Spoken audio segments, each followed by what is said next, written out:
Students, कैसे हैं आप लोग? I hope you all are fine. हम लोग पढ़ रहे हैं coordinate geometry and coordinate geometry के आज के लेक्चर में हम लोग डिस्कस करेंगे क्वाड्रिलेटरल्स। ओके, तो शुरू करने से पहले मैं आपसे एक ही रिक्वेस्ट करना चाहती हूँ कि यदि आपने चैनल को अभी तक सब्सक्राइब नहीं किया है एंड आप चैनल पर नए आए हैं तो चैनल को पक्के से ही सब्सक्राइब कर लो एंड पास में जो बेल आइकन है उसको भी प्रेस कर लो ताकि आपका कुछ भी मिस नहीं हो, वीडियोस की लेटेस्ट अपडेट्स आपको मिलती रहे। ओके, एंड जितना ज़्यादा से ज़्यादा हो सके वीडियोस को लाइक करो एंड शेयर करो अपने दोस्तों, भाइयों, बहनों, सभी को इस चैनल के बारे में बताओ एंड उनको भी बोलो चैनल को सब्सक्राइब करने के लिए, ताकि वो लोग भी अच्छे से यहाँ से पढ़ाई कर पाएँ, अपना डाउट क्लियर कर पाएँ। ठीक है, डाउट कहाँ पर भेजना है? वेबसाइट पर। वेबसाइट का जो लिंक है वो नीचे डिस्क्रिप्शन बॉक्स में दिया हुआ है। ओके, तो अब हम लोग शुरू करते हैं अपनी क्लास से। Yes, my name is Soni and I welcome all of you on this channel Omrex EduTech। तो हम लोग बात करने जा रहे हैं किसकी? क्वाड्रिलेटरल की। ओके, वैसे तो आपको सब चीज़ें पता है कि क्वाड्रिलेटरल क्या होता है। क्या होता है क्वाड्रिलेटरल? एक ज्योमेट्रिक फिगर है यार, जिसमें क्या होती है? 4 साइड्स होती है। ठीक है, तो यहाँ पर आपको पता है क्वाड्रिलेटरल क्या है, क्या क्या होते हैं। क्वाड्रिलेटरल के अंदर स्क्वायर हो सकता है, रेक्टेंगल हो सकता है, पैरेललोग्राम हो सकता है, रोम्बस हो सकता है एंड बेसिकली ये 4 ही इम्पॉर्टेंट है एंड 2 हम लोग और एक्स्ट्रा थोड़ा सा डिस्कस कर लेते हैं, that is kite and trapezium. ठीक है, तो टोटल 6 हम लोग देखेंगे। तो यहाँ पर आपको कोऑर्डिनेट ज्योमेट्री में क्या है, 4 पॉइंट्स दे दिए जाएंगे। ठीक है, ऑफ कोर्स एक क्वाड्रिलेटरल को बनाने के लिए कितने पॉइंट्स की जरूरत होगी? 4 पॉइंट्स की जरूरत होगी। एंड ट्राइंगल में कितने पॉइंट्स की जरूरत होती थी? 3 पॉइंट्स की जरूरत होती थी, इजंट इट? जब हम लोग 3 पॉइंट्स को ज्वाइन करते हैं तो हमें मिलता है ट्राइंगल, इजंट इट? एंड जब हम लोग 4 पॉइंट्स को ज्वाइन करते हैं तो हमें मिलता है क्वाड्रिलेटरल। ओके, तो ट्राइंगल हम लोग ऑलरेडी डिस्कस कर चुके हैं। तो जैसे हमने ट्राइंगल को डिस्कस किया है ठीक उसी तरह से हम लोग डिस्कस करेंगे किसे? क्वाड्रिलेटरल को। ओके, तो यहाँ पर मैं लिखना शुरू करती हूँ। पहले तो इसको क्या करते हैं, हम लोग स्प्लिट कर लेते हैं, है कि नहीं है? क्योंकि यार ये यदि स्प्लिट हुआ रहेगा तो अच्छा है, इजंट इट? तो यहाँ पर आपके पास 4 पॉइंट्स होगा तो लिखते हैं हम लोग, that is let A, B, C and D, है ना? 4 points, let A, B, C and D be the 4 given points। कहाँ पर? एक सरफेस के ऊपर। सरफेस मतलब प्लेन। ठीक है, 4 given points in a plane। ठीक है, तो जब आप इन चारों पॉइंट्स को ज्वाइन करोगे तो ऑफ कोर्स आपको एक क्वाड्रिलेटरल होगा, मिलेगा। ठीक है, तो लिख लेते हैं हम लोग, देन quadrilateral will be, है ना? तो जब आप 4 पॉइंट्स को ज्वाइन करोगे एंड उसके बाद आपको जो क्वाड्रिलेटरल मिलेगा वो क्वाड्रिलेटरल क्या क्या हो सकता है एंड क्या कंडीशंस है, that we have to see. Quadrilateral will be, सबसे पहला क्या होगा? ऑफ कोर्स हम लोग लेते हैं किसे? स्क्वायर को। ठीक है ना? तो ये क्वाड्रिलेटरल विल बी स्क्वायर। तो स्क्वायर का फोटो क्या होता है? स्क्वायर का फोटो कुछ इस तरीके का होता है, इजंट इट? है ना? ये कुछ इस तरीके का स्क्वायर का फोटो होता है। यहाँ पर 4 पॉइंट्स हैं। 4 पॉइंट्स मतलब 4 वर्टाइसेस हैं। Of course late us assume this is A, this is B, this is C and this is D। ठीक है, तो ये है फोटो ऑफ स्क्वायर। तो इसके लिए स्क्वायर के लिए क्या कंडीशन है? सबसे पहला कंडीशन तो ये कि स्क्वायर में चारों ही साइड्स क्या होते हैं? बराबर होते हैं। एंड साइड्स मतलब जब आप वर्टाइसेस को ज्वाइन करते हो। ठीक है, तो 4 points you have A, B, C, D। जब आपने A और B को ज्वाइन किया तो आपको एक साइड मिली। जब आपने B एंड C को ज्वाइन किया तो आपको एक साइड मिली। जब आपने C एंड D को ज्वाइन किया तो आपको एक साइड मिली एंड जब आपने A एंड D को ज्वाइन किया तो आपको एक साइड मिली। तो स्क्वायर में क्या कंडीशन होता है? ये चारों ही साइड्स बराबर होते हैं, इट मीन्स दैट ये जो distance between A and B है, यही तो एक साइड है ना, तो ये जो ए बी है that must be equal to क्या, B C, this must be equal to क्या, सी डी, और this must be equal to क्या, डी ए। ठीक है, ए डी लिखो, डी ए लिखो, बात एक ही है ना। तो this is A B equal to B C equal to C D equals to D A. Okay, तो क्या ये सफिशिएंट कंडीशन है किसी स्क्वायर को रिप्रेजेंट करने के लिए? क्या केवल साइड्स बराबर होंगे, चारों साइड्स बराबर होंगे तो क्या हम लोग कह पाएंगे ये क्वाड्रिलेटरल स्क्वायर ही होगा? नहीं। क्यों? क्योंकि दुनिया में एक और क्वाड्रिलेटरल है जिसके चारों ही साइड्स क्या होते हैं, बराबर होते हैं। वो कौन सा क्वाड्रिलेटरल है? रोम्बस, काजू कतली। ठीक है, तो यहाँ पर इसको इस स्क्वायर को रिप्रेजेंट करने के लिए ये एक क्वाड्रिलेटरल स्क्वायर होगा, इसके लिए यही केवल नेसेसरी कंडीशन नहीं है, one more condition is there. What is that? Second condition is diagonals भी बराबर होंगे।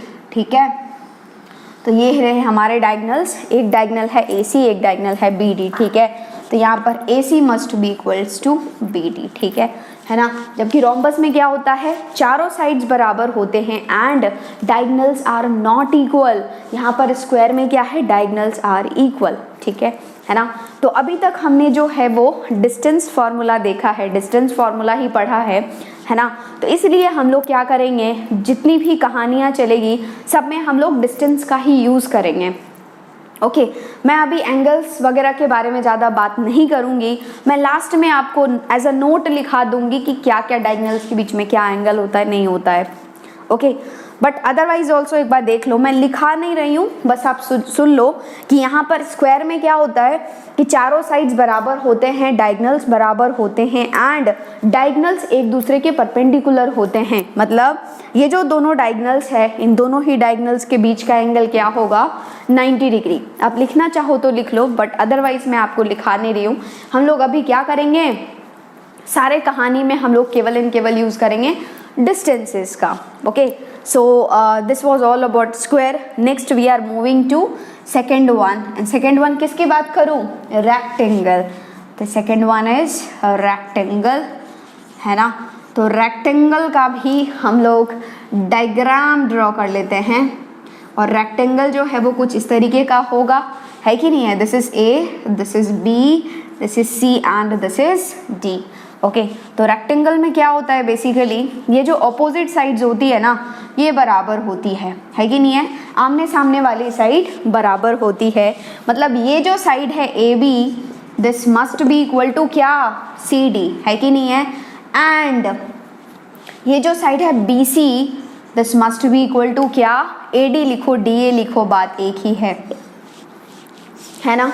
ओके, तो यहाँ पर आमने सामने वाली साइड क्या है, बराबर है। तो क्या आप केवल इस कंडीशन से बता सकते हो कि कोई क्वाड्रिलेटरल जो है वो रेक्टेंगल है या नहीं?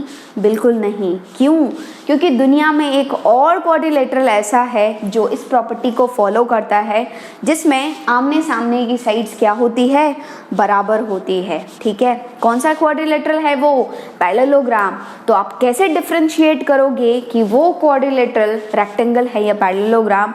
उसके लिए जैसा हमने यहाँ पर देखा है, ठीक ऐसा ही यहाँ पर भी है। दैट इज रेक्टेंगल के केस में लेंथ ऑफ द डायगोनल्स जो होते हैं वो क्या होते हैं, बराबर होते हैं। एंड पैरेललोग्राम में डायगोनल्स के जो लेंथ होते हैं वो बराबर नहीं होते हैं। ओके, तो जब आप A एंड C को ज्वाइन करोगे तो आपको एक डायगोनल मिलेगा, जब आप B एंड D को ज्वाइन करोगे तो आपको एक डायगोनल मिलेगा। एंड यहाँ पर ये जो डायगोनल्स के लेंथ हैं वो क्या हैं, बराबर है। It means that AC equals to क्या है, BD है। ठीक है, तो ये दो कंडीशन है किसी भी रेक्टेंगल को आइडेंटिफाई करने के लिए, इजंट इट। तो यहाँ पर ये हो गया। एंड एक और चीज़, यहाँ पर डायगोनल्स के बीच में 90 डिग्री का एंगल नहीं होता है, ये आपको ध्यान रखना है। ओके, 90 डिग्री एंगल यहाँ पर नहीं होता है। ओके, अदरवाइज हम लोग ज़्यादा एंगल्स के लिए इंटरेस्टेड नहीं हैं। क्यों? क्योंकि हमने अभी डिस्टेंस फार्मूला देखा है। हम लोग जो कुछ भी करेंगे पिक्चर में, पूरे कहानी में, केवल एंड केवल यूज़ करेंगे किसका, डिस्टेंसेस का। Okay, so 2 we have completed. Next we are moving to third one. Third यहाँ पर हो जाएगा क्या, चलो यहाँ पर ही लिख देती हूँ यार, कोई नहीं। Third one, and third one will be कौन सा? ग्राम। कौन सा gram? Parallelogram. Okay, parallelogram. And parallelogram का जो फिगर होता है, डायग्राम होता है, वो कुछ इस तरीके का होता है। अब मैं छोटा छोटा लिख रही हूँ क्योंकि यार स्पेस की कमी हो जाएगी फिर। Let us assume this is A, this is B, this is C and this is B. ऐसा ही कुछ डायग्राम होता है। एंड पैरेललोग्राम की भी सेम ही कंडीशन है कि आमने सामने की जो साइड्स होती है वो बराबर होती है ना। तो first condition is here A B must be equals to क्या? सी डी, एंड ये जो बी सी है this must be equal to D A. Okay, and second condition will be क्या? सेकेंड कंडीशन होगा ये जो डायगोनल्स है ना A C and B D, इनके लेंथ्स बराबर नहीं होंगे, means A C is not equals to B D. Okay, and यहाँ पर भी डायगोनल्स के बीच में 90 डिग्री का एंगल नहीं होता है। मैं एज अ नोट आपको लास्ट में लिखवा दूंगी, no need to worry about it. Okay, next we are moving to fourth diagram, and fourth है हमारा कौन? Kaju katli, that is rhombus, है ना। रोम्बस, रोम्बस हमारा हो जाएगा काजू कतली। तो काजू कतली तो कुछ ऐसा ही दिखता है ना। आई होप आप सभी खाए होंगे काजू कतली, लेकिन ये this is our kaju katli. Let us assume this point is A, B, C and D. Okay, तो रोम्बस में क्या होता है? चारों ही साइड्स बराबर होते हैं, चारों ही साइड्स बराबर होते हैं। Means first condition is all four sides will be equal. It means that AB equals to BC equals to CD equal to DA. Okay, and second condition is क्या होता है डिफरेंस स्क्वायर एंड रोम्बस में? यार ये condition तो square में भी है ना। तो यहाँ पर कैसे डिफरेंशिएट करोगे? डायगोनल्स से। यहाँ पर डायगोनल्स जो है वो बराबर नहीं होंगे, मीन्स ये जो AC है वो बराबर नहीं होगा किसके? BD के। ओके, एंड एक और चीज़, यहाँ पर डायगोनल्स एक दूसरे के परपेंडिकुलर होते हैं। इट मीन्स दैट डायगोनल्स के बीच में क्या होता है? 90 डिग्री होता है। ओके, तो बेसिकली हमारे पास जो मतलब बेसिक क्वाड्रिलेटरल है दैट इज 4 ओनली, जो हम लोग ऑलरेडी डिस्कस कर चुके हैं। That is square, rectangle, parallelogram and rhombus, है ना। और यहाँ पर एक और बहुत ही इंपॉर्टेंट प्रॉपर्टी है जो आपको दिमाग में फिट करना है कि इस चारों में ही ये जो ये मिड पॉइंट ऑफ डायगोनल्स होता है ना, दैट इज कोइंसिडेंट। ये जो पॉइंट है ना, this is nothing but mid point of diagonals. दोनों ही डायगोनल्स जहाँ पर मिलेंगे that is mid point of diagonals. It means that mid point of diagonals are क्या? Coincident in all 4 quadrilateral. इस चारों ही क्वाड्रिलेटरल में mid point of diagonals are coincident. ये बहुत इंपॉर्टेंट है, पैरेललोग्राम में तो बहुत जगह यूज होगा। ओके, तो यहाँ पर mid points of diagonals, mid point of diagonals are coincident. Coincident का मतलब क्या होता है कि यहाँ पर दोनों ही एक ही पॉइंट पर मिलेगी, ठीक है, दोनों केवल एंड केवल एक ही पॉइंट पर मिलेगी, दैट इज कोइंसिडेंट। ये जो पॉइंट है इस दोनों ही डायगोनल्स का क्या है? मिड पॉइंट है। ये जो मैंने रेड से मार्क किया है, this point is nothing but mid point of diagonals. Okay, this point is nothing but mid point of diagonals, this point is nothing but mid point of diagonals. Okay, ध्यान रख लो। वैसे मैं अभी आपको mid point या फिर angle की बात नहीं कर रही हूँ आपसे, क्यों? क्योंकि हमने अभी डिस्टेंस फार्मूला देखा है। Bye using distance formula only हम लोग जो है वो पूरी कहानी को समझेंगे। ओके, अदरवाइज लास्ट में एज अ नोट हम लोग लिख लेंगे कि डायगोनल्स के बीच में किस में एंगल 90 डिग्री होता है एंगल, या फिर मिड पॉइंट कोइंसिडेंट किस किस में होता है। आपको पता चल चुका है ना, ठीक है। मिड पॉइंट कोइंसिडेंट किस किस में होता है? एक होता है स्क्वायर, उसके बाद रेक्टेंगल, उसके बाद पैरेललोग्राम, उसके बाद रोम्बस।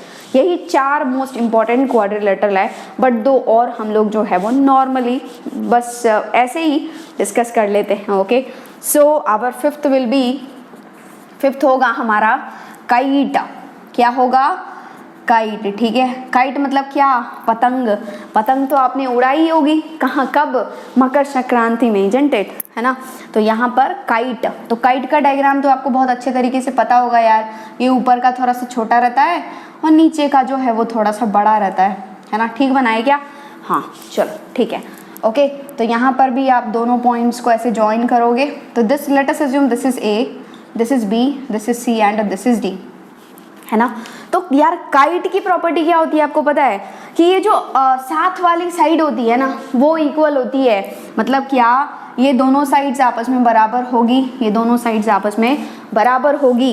तो क्या डिफरेंस है मैम पैरेललोग्राम एंड काइट में? यहाँ पर पैरेललोग्राम में क्या है, ऑपोजिट साइड्स आर इक्वल। देखो ऑपोजिट साइड्स आर इक्वल मतलब क्या, आमने सामने की साइड इक्वल है पैरेललोग्राम में, जबकि काइट में क्या है, साथ वाली साइड इक्वल है। It means that adjacent sides are equal, है ना। तो दोनों में बहुत अंतर है कि नहीं है।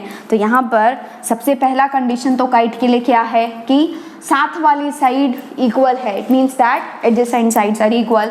मीन्स यहाँ पर ए बी जो होगा वो किसके बराबर होगा, बी सी के बराबर होगा। And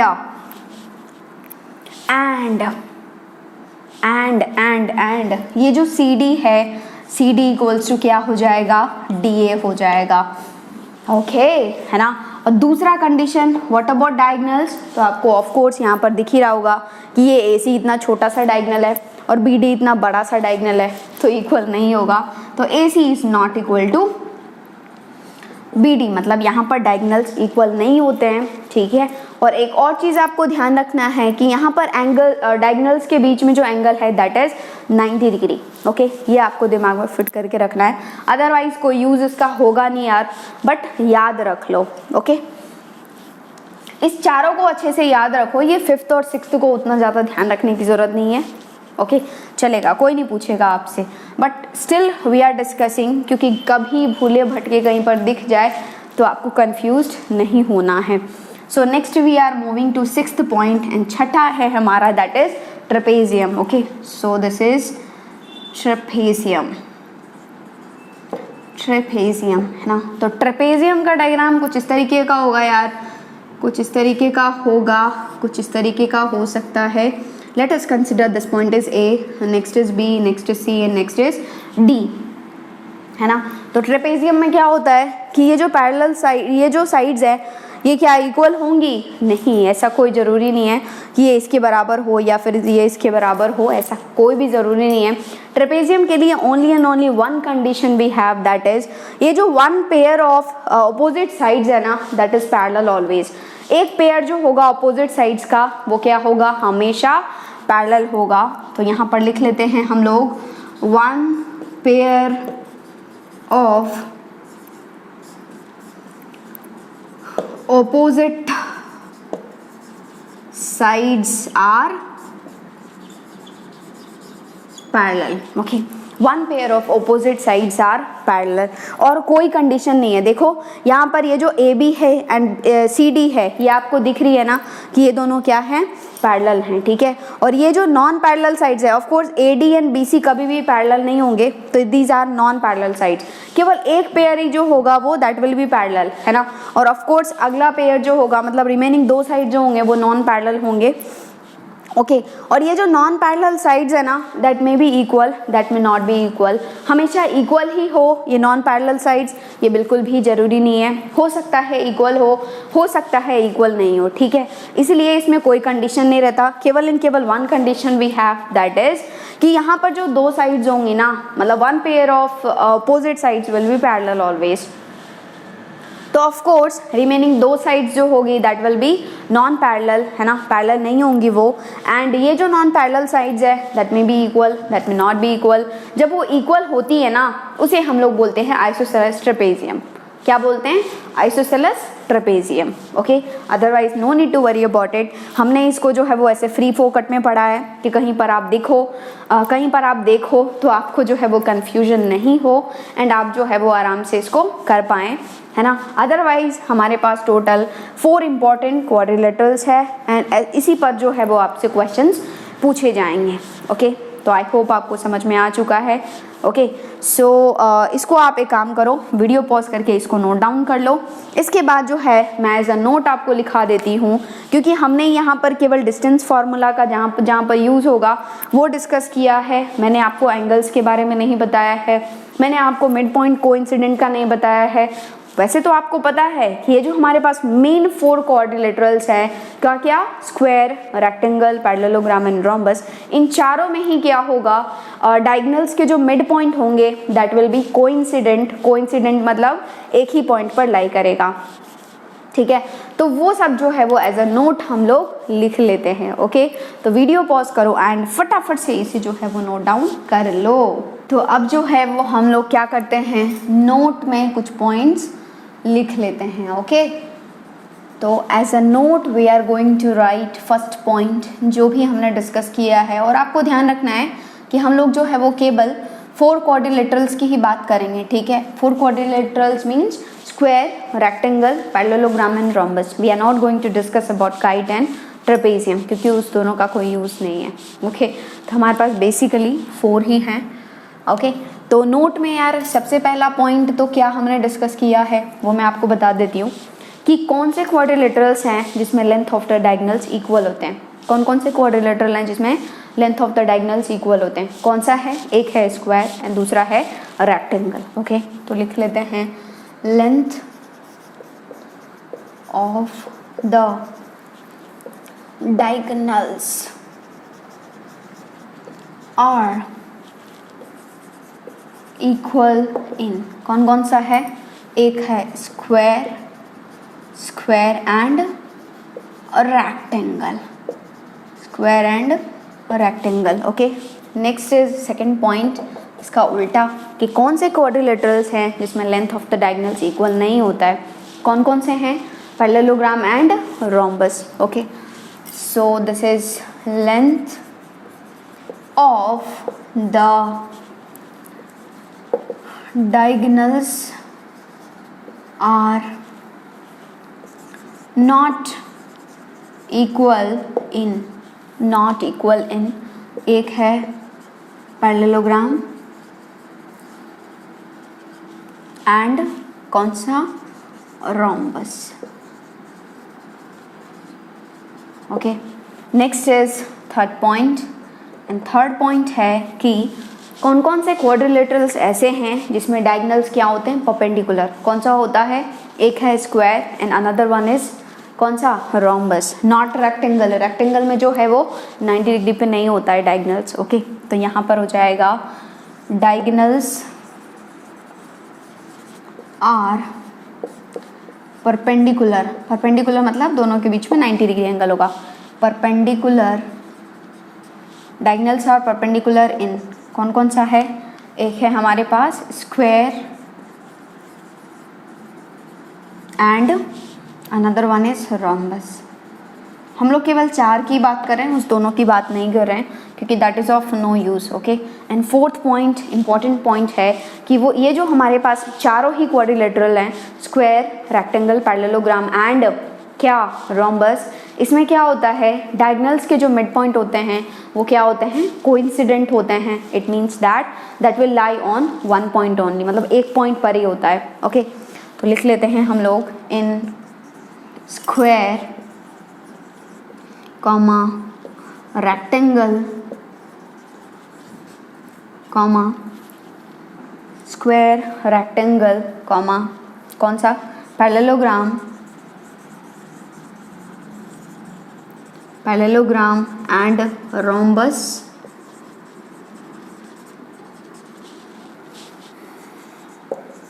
mid point of diagonals are coincident मतलब एक ही पॉइंट पर होगा, okay. So this was all about quadrilateral. I hope आपको समझ में आ चुका है, ओके। सो इसी पर बेस्ड हम लोग क्या करते हैं, 1-2 एग्जाम्पल्स कर लेते हैं, isn't it? So the first question is 4 points whose coordinates are 2,1, 1,4, 4,5 and 5,2 form. ये जो आप चारों पॉइंट को ज्वाइन करोगे तो आपको क्या मिलेगा वो ऑप्शंस में दिया हुआ है।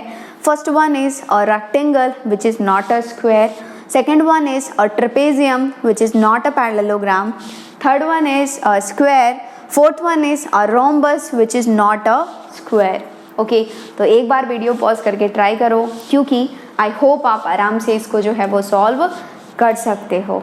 ओके सॉल्व कर लिए आप, चलो देखते हैं हम लोग इसका सॉल्यूशन। तो आपको जो है वो 4 पॉइंट दिया जा चुका है। आप मान लो यार कि ये जो चारों पॉइंट है वो क्या है, ABCD हैं। ओके तो लेट अस कंसिडर, हमारे पास A है 2,1, ओके B है 1,4, C है 4,5 and D is what is that 5,2। Okay ये 4 पॉइंट्स हैं। तो इस चारों पॉइंट को हमें पता करना है कि स्क्वायर है, रोम्बस है, ट्रेपेजियम है या फिर रेक्टेंगल है। ओके रेक्टेंगल है जो कि स्क्वायर नहीं है। ओके तो ये पता करना है, तो ऑफ कोर्स हमें साइड्स के लेंथ पता करने होंगे। ओके तो साइड्स के लेंथ मतलब AB निकालना होगा। कैसे फाइंड करोगे आप, by using distance formula. Okay तो AB will be x2 minus x1 whole square plus y2 minus y1 whole square का अंडर रूट। तो ये हो गया x2 माइनस x1, मतलब किसी को भी x1 y1 मान लो, no need to worry about it. तो मान लो ये है x2 y2, ये है x1 y1, so this will be 1 minus 2 whole square. 1 minus 2 is nothing but -1। Okay -1 whole square plus 4 minus 1 whole square, 4 minus 1 is 3 whole square. Okay so this is nothing but under root of -1 whole square is 1, 1 plus 3 whole square is 9, 1 plus 9 is 10, so you have got under root 10। okay next हम लोग चलते हैं कहाँ पर, BC पर। तो BC find करोगे आप बाय यूजिंग डिस्टेंस फार्मूला। तो y2 minus y1 whole square, 4 minus 1 मतलब 3 होल स्क्वायर इज 9, प्लस यहाँ पर 5 minus 4 is 1 whole square will be 1। तो यहाँ पर भी आ गया अंडर रूट 10। ओके बहुत ही अच्छी बात है। Next we are moving to CD। Okay तो CD क्या होगा, बाय यूजिंग डिस्टेंस फार्मूला निकालोगे। 5 minus 4 which is 1 whole square will be 1, plus 2 minus 5 this is -3 whole square will be 9। Okay so you have got under root of 1 plus 9 मतलब under root 10। ओहो बहुत अच्छी बात है। Next last one is AD बोलो या DA बोलो, बात एक ही है ना। तो DA will be this is y2 minus y1 whole square. किसी को भी x1 y1 मानो, किसी को भी x2 y2 मानो, इससे कोई फर्क नहीं पड़ता, क्योंकि अल्टीमेटली यार यहाँ पर स्क्वायर लगा हुआ है ना।